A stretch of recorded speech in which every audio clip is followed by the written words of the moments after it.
And we're back in our national lead, live from Tucson, Arizona, with a search for Nancy Guthrie.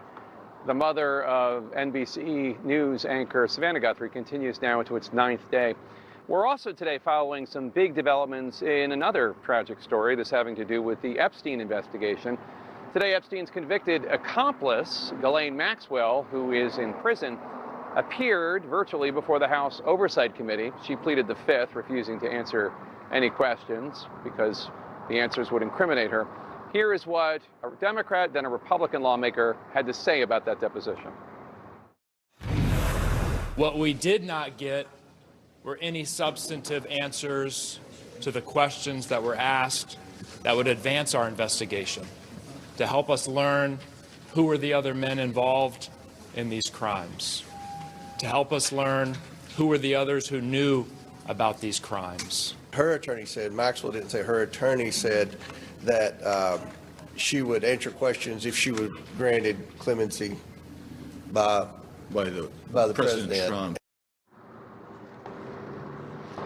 So, if that seems like a quid pro quo, maybe take a gander at this. The attorney for Ghislaine Maxwell posted this, quote, "Some may not like what they hear, but the truth matters. For example, both President Trump and President Clinton are innocent of any wrongdoing.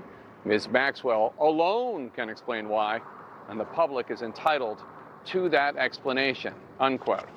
Joining us now is Liz Stein. She is a survivor of Epstein and Maxwell's sickening trafficking ring. Liz, thank you for being here. Before I ask you questions about your reaction and such, let me start how I always ask. How are you? This has got to be just excruciating to go through. Yeah, it really is. And I appreciate that you always ask us and you acknowledge that it is excruciating to go through. But you know what? That just makes it all the more important for us to do it. And we feel really energized because this fight is far from over.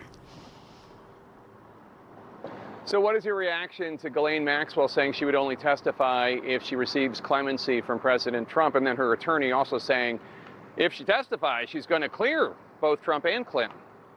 Well, I don't think that anyone was surprised by what happened today. We completely expected Maxwell to plead the Fifth and to not give any substantive information. And it's really concerning to us because, you know, she's trying to use what she knows about these crimes as a bargaining chip to get further leniency from our government. And, you know, she has a lot of important information to offer, but we need to remember that this is someone who's perjured herself in deposition. She lied during her interaction with Todd Blanche this summer. And so I don't know if she did talk, how much weight we could necessarily put on everything that she said. You know, I think that what people also need to remember is that, you know, the survivors of this crime know what happened. And so when we see things coming out that, you know, don't parallel what our truth is, we're taking notice. Here's part of a powerful ad featuring you and some other survivors of Epstein's crimes. It was released yesterday on Super Bowl Sunday.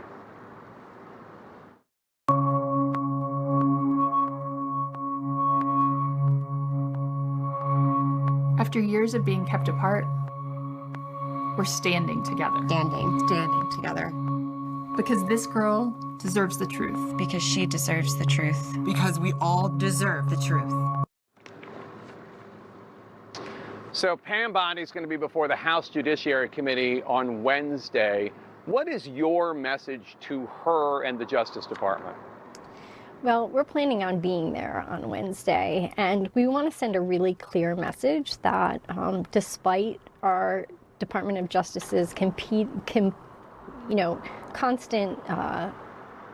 constantly telling us that there's nothing to see here, that this is over, that, you know, we know otherwise. And we're really going to look for answers from Bondi about, you know, why were these documents rolled out in the way that they were rolled out? I mean, we saw egregious admissions of survivors' personal information. This is exactly what they were telling us that they needed more time for, right?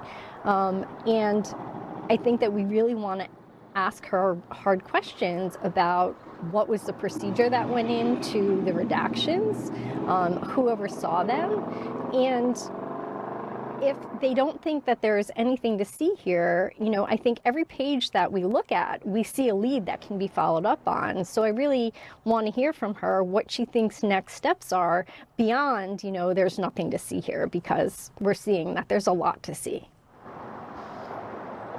Yeah, I mean, for anybody who goes through those files, you know, there are a lot of allegations, and allegations are not convictions. We should be very clear.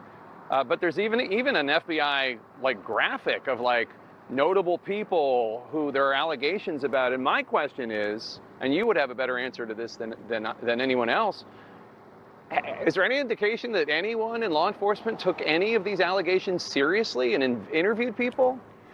I certainly did not feel that way. I will tell you personally that I called the FBI.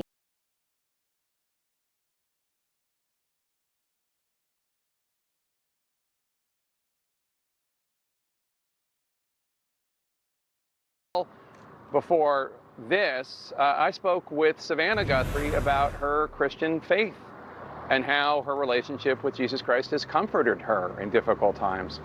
How that is likely playing a key role in her life, especially now as she tries to survive this horrible experience. My next guest is a bishop offering spiritual advice that could help all of us. That's next.